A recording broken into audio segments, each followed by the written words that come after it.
Bienvenue à ce numéro du Journal des Journaux paru du 22 au 28 juillet 2024, un numéro que nous entamons avec l'an 1 du CNSP, avec à sa tête le général de brigade Abdourahmane Tchani. À cet effet, Niger, la date du 26 juillet, pourquoi pas une journée de la souveraineté nationale? S'interroge dans les colonnes de sa parution en date du 22 juillet le quotidien privé Mouri à la voix du Niger, pour qui plus rien ne sera comme avant la date du 26 juillet 2023, inaugurant l'avènement au pouvoir du CNSP et du général Abdourahmane Tchani. Cette date mémorable du 26 juillet marque un tournant décisif qui indique obligatoirement un avant et un après dans l'histoire du Niger, selon Mouria qui conclut qu'il est nécessaire de garder cette date du 26 juillet comme la journée de la souveraineté nationale du Niger. Ainsi, depuis le 26 juillet 2023, c'est une nouvelle page de l'histoire du Niger qui s'écrit et mérite d'être rebaptisée officiellement comme telle.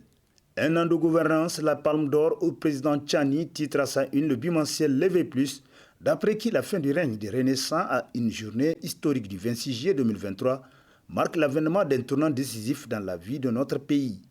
Tous les Nigériens ont en mémoire les périodes sombres que le régime du PNDES leur a fait vivre.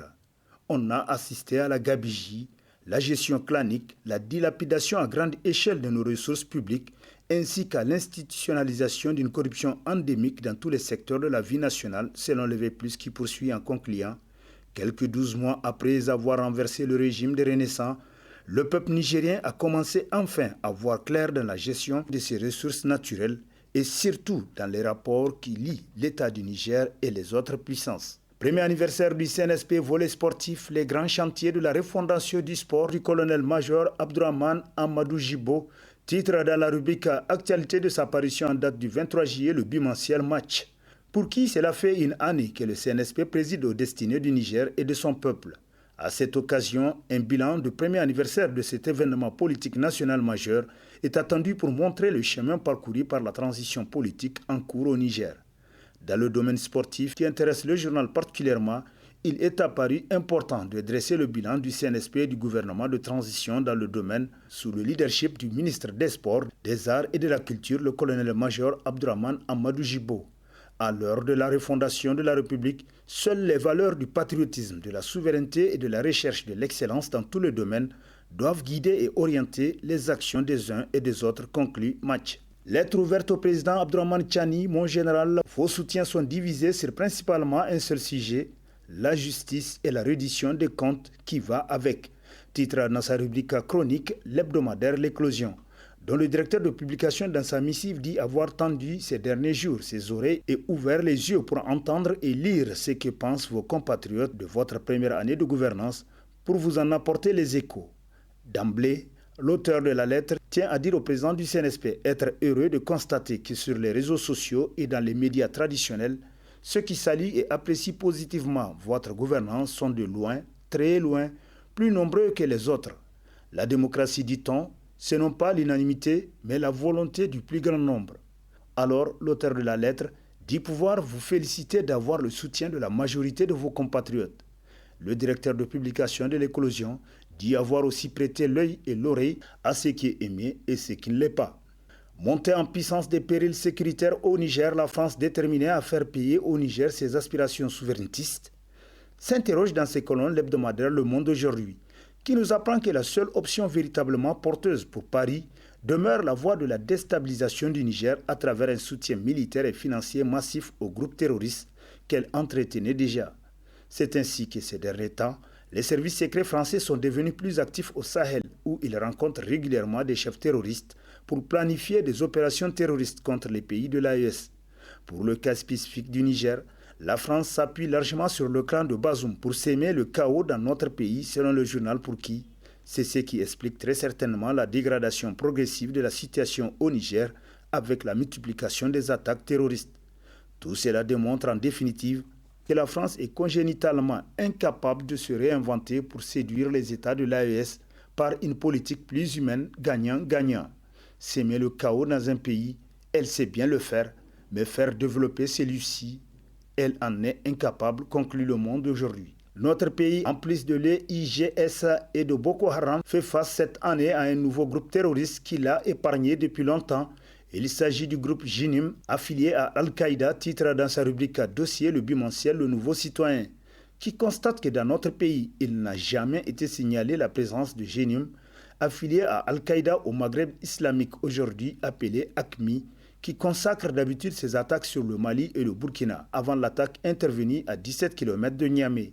Cette nébuleuse est d'obédience idéologique difficile à éradiquer. Ces opérations les plus importantes se déroulent au centre du Mali et au nord et se déplacent vers le sud du Mali et le Burkina. Le GINIM, dirigé par le Malien Iyad Agali, avait toujours épargné le Niger de ses attaques contre le kidnapping des Occidentaux depuis sa création jusqu'à cette attaque aux environs de Niamey qui est, semble-t-il, une réponse à la création de l'AES dont la participation au combat pour la reconquête de Kidal vise directement les bases du GINIM dans les montagnes de l'Adrar de l'Ifogas, nous apprend le Nouveau Citoyen. Scandale financier sous la 7e République, présumé détournement de plus de 5 milliards à la primature, titre à ça une l'hebdomadaire Le Courrier qui nous apprend qu'en février 2021, 2 mois avant l'accession par effraction du poulain d'Issifou Mahamadou au pouvoir, les services de la primature ne savent plus où donner de la tête. Pour cause, les conclusions de l'audit effectué sur les comptes du dispositif national de prévention et de gestion des crises alimentaires. Des conclusions accablantes, fort embarrassantes pour l'ancien régime. L'audit, qui couvre la période de 2017 et 2018, a révélé un détournement de plus de 5 milliards et demi. Ce détournement a été commis à travers des dépenses non comptabilisées à hauteur de 89 millions, des avances non justifiées qui se chiffrent à plus de 5 milliards, ainsi que des insuffisances de pièces justificatives concernant un peu plus de 300 millions. Ce scandale que la primature a essayé d'étouffer à tout prix a d'autant affecté la primature que ses services ont eu du mal à apporter les justifications au montant incriminé, nous apprend Le Courrier. Affaire de la mallette mystérieuse d'argent de Maradi, Zakari Oumarou, un zélé serviteur d'Issifou rattrapé par son passé sombre, s'interroge l'hebdomadaire satirique Le Canard en furie. Pour qui le personnage de Zakari Oumarou, fiefé et zélé serviteur d'Issifou Mahamadou, n'est plus à présenter à nos concitoyens, qui nous en sauraient d'ailleurs gré de nous dispenser d'une telle présentation fastidieuse. Il faudrait en effet des tonnes et des tonnes pour rendre compte aux Nigériens des nombreuses frasques à la fois publiques et privées de cet individu à l'âme servile qui semble avoir des muscles à la place du cerveau, prêt à en aller aux mains en croyant prendre avantage d'un gabarit physique qui le prédestinait probablement à une carrière de lutte traditionnelle plutôt que celle d'agronome, sa spécialité, ironise le satirique qui poursuit. Si Issifou Mahamadou pouvait disposer d'une milice privée, Zakari Oumarou en prendrait très certainement le commandement. C'est donc un tel personnage qui vient d'être rattrapé par une vieille histoire lorsqu'il était le tout-puissant gouverneur de la région de Maradi entre 2016 et 2021. Vous vous rappeliez peut-être cette histoire de la mallette d'argent de Maradi d'août 2019 qui avait fait défrayer la chronique au Niger, nous rappelle Le Canard en furie. Crise Bénin-Niger, ultime négociation pour un dénouement de la crise, titre dans sa rubrique Coopération, le bi-hebdomadaire La Roue de l'Histoire Info, qui nous apprend que le président du CNSP, chef de l'État, le général Abdourahmane Tiani, a dépêché le mercredi 24 juillet 2024 une mission de haut niveau pour se rendre à Cotonou au Bénin. Conduite par le général Mohamed Toumba, ministre d'État, ministre de l'Intérieur et de la Sécurité publique, la délégation nigérienne est composée de Dr Souman Aboubakar, ministre directeur de cabinet du président du Conseil national pour la sauvegarde de la patrie, d'un représentant du haut commandant de la gendarmerie nationale, de celui de la garde nationale, du représentant de la police et d'un représentant de la Direction générale de la documentation et de la sécurité extérieure. Objectif, discuter de plusieurs sujets d'intérêt commun entre les deux pays, précise le communiqué du CNSP sans autre détail, rapporte La Roue de l'Histoire qui poursuit. Il faut dire que l'envoi d'une délégation nigérienne de haut niveau suscite beaucoup d'espoir quant au dénouement de cette crise qui a affecté non seulement les bonnes relations de voisinage entre les deux pays, mais aussi les économies des deux États ainsi que les populations durement éprouvées par cette situation. Point de presse du ministre de l'Agriculture, évaluation de la mise en œuvre des objectifs assignés, titre entre autres à sa une, l'hebdomadaire Le Nouveau Républicain, qui rappelle que depuis le 26 juillet, l'objectif premier des nouvelles autorités nigériennes est la reconquête de la souveraineté nationale.